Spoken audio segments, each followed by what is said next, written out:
parce que tamit le Real a toujours eu de très grands défenseurs. Depuis ñoom Fernando Hierro ñoom Fabio Cannavaro ñoom Ivan Helguera. Ces joueurs yi nga xamante ne ils ont marqué leur empreinte au sein de la Casablanca. léegi nag à un moment donné il faut que mu am une phase de transition et man le constat que je fais mooy depuis le départ de Toni Kroos. le Real de Madrid a des problèmes surtout au niveau de l'entrejeu. Jude Bellingham première saison avec le Real il a été exceptionnel parce qu'il avait cette complémentarité envers l'ancien milieu de terrain de la Mannschaft. muy Toni Kroos. parce que c'est lui qui faisait l'avant-dernière passe.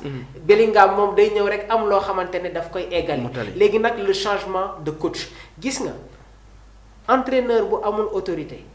tu peux pas gérer le vestiaire madrilène. 2 coachs en 6 mois la ñu gis foofu. mais Xabi Alonso a été victime.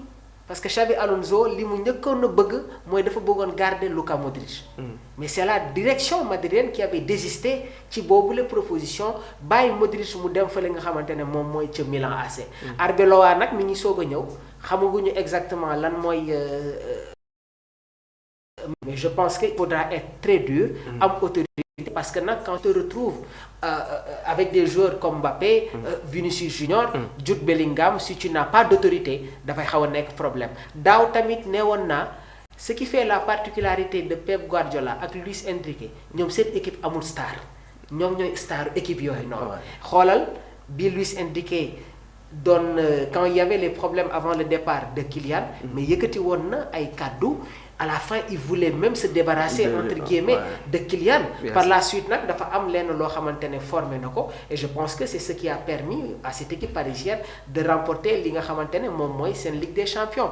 xoolal tey jii nii Manchester City ak Pep Guardiola malgré stars yi nga xamante ne joueurs yi nga xamante ne d'envergure yi nga xamante ne am nañ ko ci boobule équipe Pep réussit toujours à maîtriser son groupe donc Arbeloa s'il n'arrive pas à maîtriser d'abord l'aspect communicationnel bi nga xamante dafay jóge ci ay joueurs am du maîtriser club am. léegi nag logique si on suit le classement topp tey jii les performances yi nga xamante ne les matchs yi nga xamante ne am na ci tour préliminaire boobu la Ligue des Champions c'est mérité ñu xaarandi tamit les grandes équipes qui se retrouvent dans les barrages. ils n'ont pas le choix ils sont obligés de faire de bonnes performances pour retrouver les huitièmes de finale. merci beaucoup Mamour doyen suivre nga dem sûrement Ligue des Champions bi gis nañ top 8 bi am nga ci surprise wala loolu nga doon xaar Real Madrid moom ak PSG dem nañu barrage.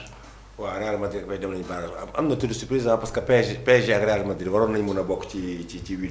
oui parce que ren wane nañ loolu sax quoi. mais PSG nag daaw barrage la jëlee ko. ligue bi de. waaw barrage la ko jëlee. dafa mel ni barrage bi jig na leen quoi. mais grand est-ce que du parisien. barrage yi waaw Paris waaw mais soriwuma leen de. waaw non soriwuma leen Paris moom soriwuma leen donc surtout Real Madrid bi laay rebondir li kii wax li Mamour wax. allez-y. c'est-à-dire Real Madrid ñoom soxlawuñu entraîneur. man pour man manager lañ soxla. la mooy la différence entre entraîneur ak manager. Manager c'est quoi c'est quelqu'un boo xam ne parce que y a que de fortes têtes yu daje Real Madrid. oui. chaque fois c'est comme ça star rek ñoo fay daje. donc boo ñëwee ce que Alonso n'a pas réussi je pense que c'est sa relation avec les joueurs. parce que dafa ñëw kooku après am ay problème mënoo am problème ak Bellingham am problème ak Vinicius. xam nga am problème ak y a un troisième. même Rodrigo il n'était pas content aussi. waaw te doo yàgg sa équipe bi parce que aussi Pérez dañuy wax rek mais Pérez c'est le Real Madrid. tu vois donc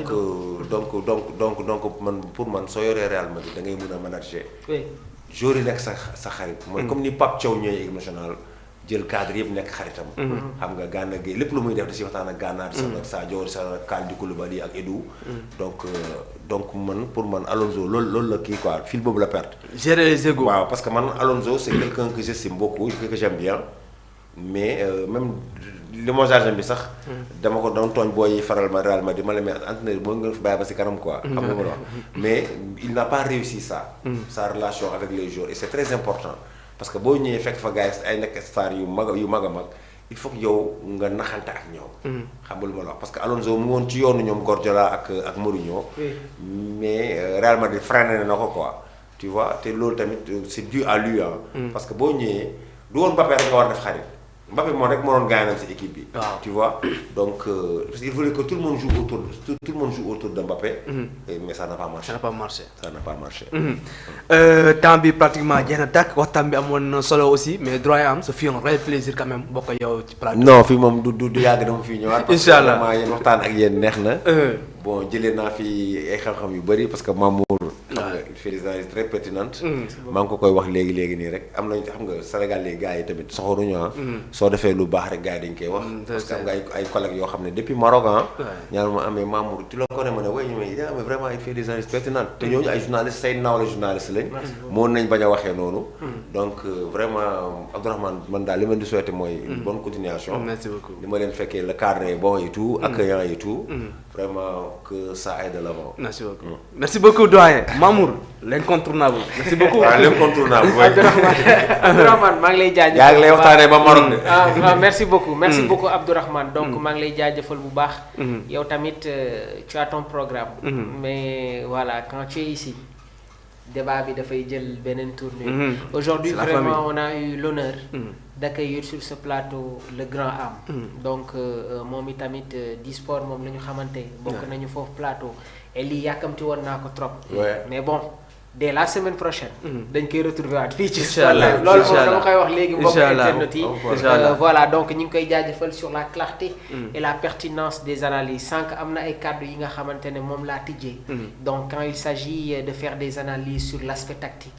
je pense que il est expert à la matière donc ñu ngi koy remercier vraiment di ko jaajëfal ci teewaay bi xam naa ne amoon na ay yeneen activité mais voilà du début à la fin mi ngi woon ak ñun di jaajëfal suñu mbokk internet yi demain inshallah on se retrouve dans l'après-midi à partir de 15h 15h30 ñu ànd ak suñu mbokk internet yi di leen wax rek ñuy woy di abonné bës la cloche de notification pour recevoir tout ce qui est information sur Sport Life 221. Merci beaucoup Mamour Diabaye, merci beaucoup aussi à notre doyen grand Am gis nañ tey waxtaan bi am na niveau mais aussi tamit am na solo bu baax a baax di remercier tamit suñu internaute gis nañ depuis tout à l'heure ñoo ngi ànd ak ñun seen émission Actu Sport nag seen rendez-vous préféré waxtaanee en tout cas lépp li nga xam ne nii dina ci tàggat yaram donc bëgguma tudd tur parce que puisque bëri na ñi nga xam ne nii réagir nañ ci commentaires yi mais autant que vous êtes ñu leen di jaajëfal bu baax a baax demain à partir de 15h sûrement Mamour dina fi ñëw avec ses invités waxtaan tamit li nga xam ne nii jëm na ci actualité sportive d'ici là portez-vous bien